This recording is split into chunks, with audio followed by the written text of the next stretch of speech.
what I'm going to do today is really talk about why we need innovation in the economy. I think one of the things I've learned in politics, but also in business, is before you start policy making to solve a problem, you need to be clear what the problem is. How does the system you're looking at really work? Why is it not working? And only then can you start really doing policy making. So what I'm going to tell you this morning is why we haven't got a growth rate, a good growth rate in the UK and Scotland, and what we should be trying to do about it. This is a slide which shows you what has been the growth rates of the G7 countries over a period which ends in 2013, starts in about 1980. And what it shows you is that pretty well every G7 country has a declining rate of economic growth. This goes up only to 2013, but the same picture continues to today. And I think this is interesting because it tells you that almost certainly the reason for the lower growth rates is not to do with things that have happened in countries, because all the countries have had the same picture. And that suggests that what has happened, why we have these low growth rates, is something that's happened outside the countries and has impacted on all of them. The other thing I think it shows is that about this trend really becomes significant about 1990. Then it really does set in, and you get these lower growth rates. So that raises the question, and it's a helpful question, of what happened in 1990 outside these countries that affected their growth rates. And once you ask that question, it becomes fairly clear quickly what those events are. Because around about 1990, three things happened in the global economy. First of all, you had market reform. Deng Xiaoping starts the thing of privatizing the major Chinese state companies. The second thing happened was that the liberalization of the Indian economy. The Indian economy had become very centralized, a lot of bureaucracy, and they turned towards a market economy. And the third was the collapse of the Russian Federation, which meant that countries like Poland, which had a tradition of being a market economy, went back to being a market economy and started rapidly growing. And that meant, of course, a huge increase in global competition. If you just look at the population of those three areas, you can see that if you start having a market economy in China, which is really growing very fast, that has a huge impact on the G7 countries. So the thing now I want to do is just look at what the impact of that was on the Scottish economy. Before I do that, you need to know one important fact which economists, I think, ignore, but which is enormously important. And that is that if you look, this is the GVA per hour of the different sectors in the Scottish economy. And what you can see, if you look at the top, you can see finance and insurance, and that has a value added per capita of £64 per hour. Manufacturing is in a mid-range of £46 per hour. And things like information and communication is also pretty high. At the other end, if you look down on a lot of the service industries, say wholesale and retail trade, construction, administration, support services, you're down at £20 per hour. And this is very significant, because if you you have a situation, which is what we have in the UK and which also you have in Scotland, which is you're losing the manufacturing industries from competition from the developing countries, and you're creating jobs in the low value-added services, then that will really have an impact on your growth rate. And that, in fact, is what we see is happening. So this is a look at the sectoral performance of the Scottish economy, and this is going back to 1998 to 2007. What we've done on this chart is divide up the growth in the economy within the sectors, so that's the within effect. And you can see in most sectors there is rather modest, but there is at least an increase in the value added per capita. And then the next column we put the between effect. And the between effect is where the low value added economies, sectors are growing faster than the high value added ones. And if you look on the economy in total, which is the second bottom line, private sectors excluding retail estate, you can see that the within effect is 28% growth, but the between effect is 18% negative, and the result is that you have, over the total period, a growth of 9.7%, which is over roughly 10 years, and on the bottom line you can see that gives you a growth rate of just 1% a year. That's not very good, but at least it's a growth rate. What you should want to see is something like 2.5%, which is what we used to do way back in the 60s and 70s.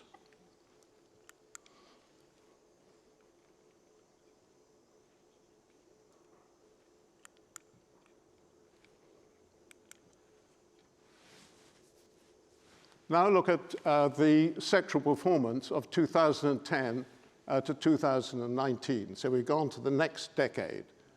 Again, look at the third bottom line, all sectors except real estate, or private sectors excluding real estate. You can see only a 6% increase within effect. Between effect is minus 3.4, which means that the total growth over those 10 years was 2.7%, which means an annual growth rate of 0.3 against a target which we would like to see of 2.5%.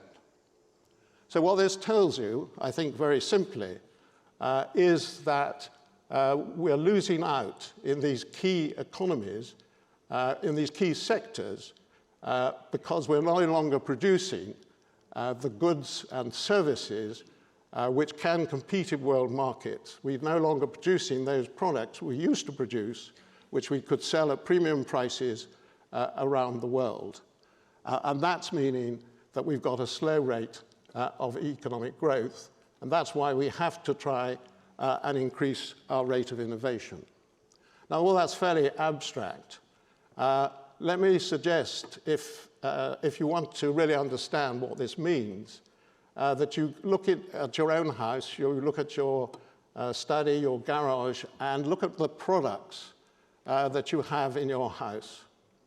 If I sit in my study in my house in London, and I look at the products that I have in my study, I find that I have an Apple iPhone, I have an Apple computer, I have a Casio phone system from America, I have a Canon printer from Japan, I have a watch which is actually a Swatch watch, because I like having fairly simple watches. That comes from Switzerland.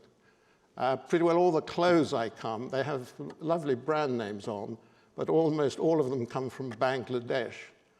I have to say most of my ties come from Italy, France, America. I have one tie, which I'm wearing today, which comes from Dunhill as a gesture of national pride. But as you can see, having even great sales of ties does not really do a lot for your economy. Do the same exercise yourself, and you will find that there's an enormously small number of products which are now coming from our countries. And that is the basis of the problem we have.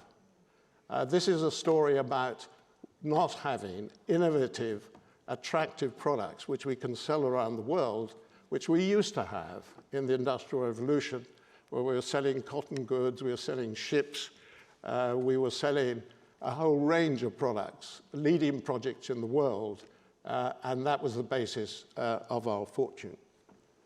So moving on from there, let me pick up a point that Gordon Brown made, which is very important. If we want to compete now against these developing countries, you can't do that by what often has been the immediate response of industry, which is to try and cut costs, and particularly cut wages. Because that is a game which you will always lose, because the developing countries have cheaper wages. In any case, it doesn't give you growth and higher wages, which is what the name of the game is that we're trying to do. So what you have to do is to try and go into the more advanced industries where potentially our scientific skills, our skills, can enable us to have a competitive advantage against developing countries. Now, the sort of industries we're talking about, I've listed here, things like pharmaceuticals, motor vehicles, electrical equipment, computer, electronic, optical, IT, and other information services. They're all ones which have high value added. They're all ones which require enormous amount of R&D and enormous amounts of skills. But those are the ones where the battle for economic growth is going to take place in the future, and that's where we've got to be successful. But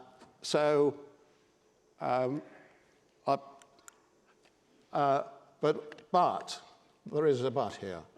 The Chancellor of Exchequer, I think a couple of weeks ago, said, of course, it's not too difficult, because we are very strong in these advanced industries.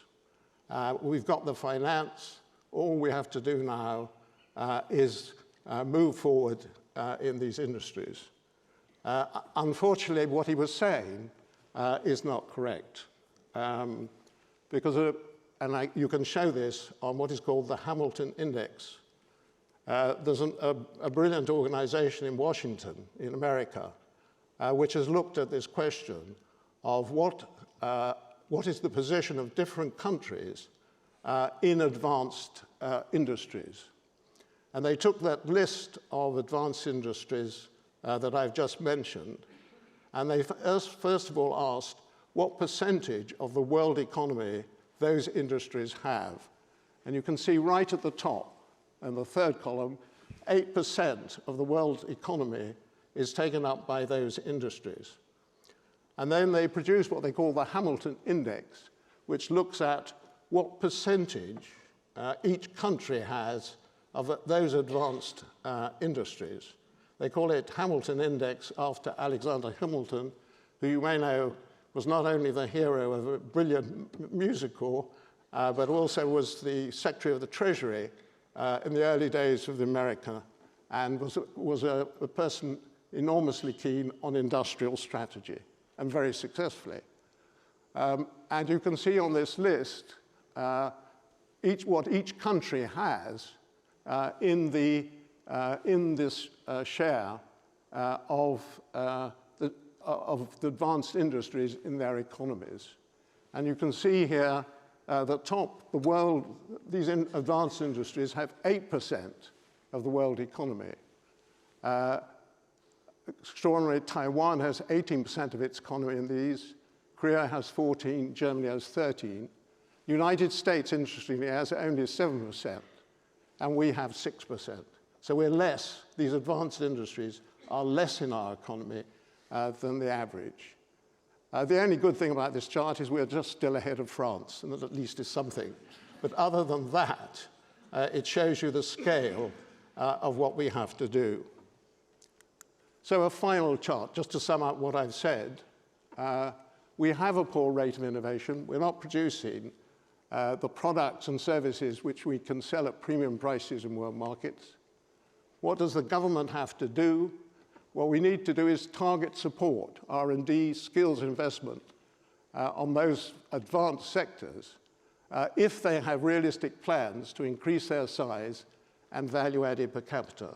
So this is not the old kind of industrial policy where government said to industry, you're one of the advanced industries and we'll support you.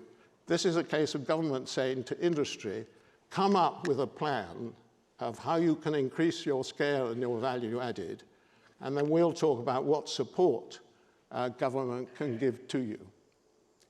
And the government should then use what I've called industry sector strategies. They're working with industry on a strategy to increase their value added and growth.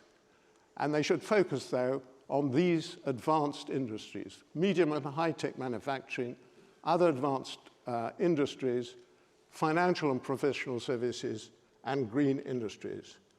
And we should use this method, industry sector strategies, to turn this thing round so that we are competing in world markets through innovation and getting those high value-added jobs, which will give the people of Scotland and the UK the better jobs, the better skills, and the better pay that we all want them to see. Thank you very much.